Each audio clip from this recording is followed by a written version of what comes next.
சனியோட தாக்கம் இருக்காது.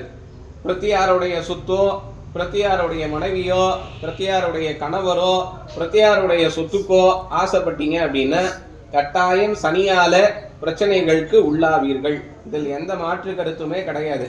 அதனால சனி என்னைக்குமே நம்ம செய்த வினைகளுக்கு ஏற்றார் போல பலனை தருவார்.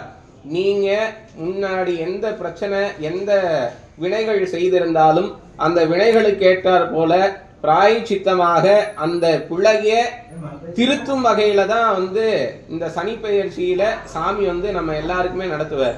இதுல நம்ம அதீதமான கஷ்டங்கள் அனுபவிக்கிறோம் அப்படின்னா சனிக்கு கண்ணே இல்லையா, மற்ற சாமிகளுக்கெல்லாம் கண்ணே இல்லையா அப்படின்லாம் நம்ம பேசுவோம்.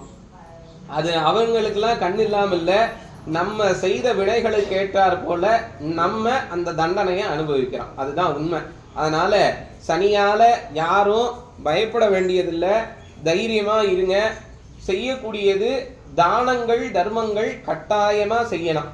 சாமி சனீச்சரர் ஊனம்னு சொல்லுவாங்க. அதாவது ஒரு கால் அவருக்கு இதா இருக்கிறனால சாமிக்கு யார் ஊனமுற்ற பெரியவங்க சின்னவங்க யாரா இருந்தாலும் அவங்களுக்கு வீல் சேர் வாங்கி கொடுக்கறது, சாப்பாடு வாங்கி கொடுக்கறது, வஸ்திரம் வாங்கி கொடுக்கறது, இந்த மாதிரி விஷயங்கள்லாம் பண்ணுங்க. நல்ல பலன்களை ஏற்படுத்தி தரும். அதனால நான் எல்லா வினைகளையும் செய்துட்டு இதுக்கு முன்னாடி நான் நிறைய செஞ்சேன், இப்போ போய் எல்லாத்தையும் கொடுக்குறேன், எனக்கு எல்லாமே சரியாயிடணும்னு மட்டும் நினைக்காதீங்க. அதிலிருந்து தாக்கம் கொஞ்சம் குறையும், அது மட்டுமே நடக்கும். அதாவது பெரிய அளவுல நமக்கு வரக்கூடிய பிரச்சனை சின்ன அளவுல வரும். அதனால சனீஸ்வரனை நேருக்கு நேராக கும்பிடக்கூடாது, அவருடைய பார்வை நம்ம மேல படக்கூடாது, எந்த நவகிரகங்களையும் தொட்டு நமஸ்காரம் பண்ணக்கூடாது. அதனால முடிஞ்ச வரைக்கும் இந்த போன்ற விஷயங்கள் எல்லாம் கடைபிடிங்க.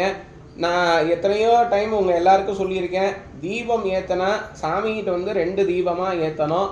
அந்த 2 தீபமும் சுத்தமான நல்லெண்ணெயா இருக்கணும். நீங்க அதை தவிர்த்துட்டு சாமிக்கு ஏதோ ஒரு கடையில கிடைக்குது இந்த பஞ்சதீபம் எண்ணெய் அது இதுன்னு எல்லா கழப்படமும் வாங்கிட்டு ஏத்துறது குறைங்க.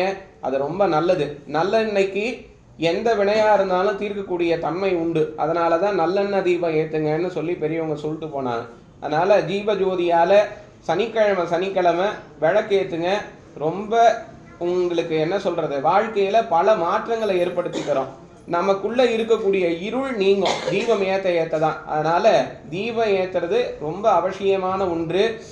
எள்ளு பொட்டலத்தால தீபம் ஏத்து பண்ணுங்க அப்படின்னு சொல்லி ஜாதகர்கள் ஜோசியர்கள்லாம் சொல்லுவாங்க.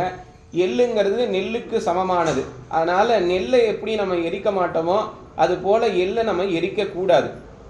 இதை நான் சொல்லலை, பெரியவங்க சொன்னது. அதனால எள்ளு பொட்டல தீபத்தை தவிர்த்துட்டு நல்லெண்ணெய் தீபம்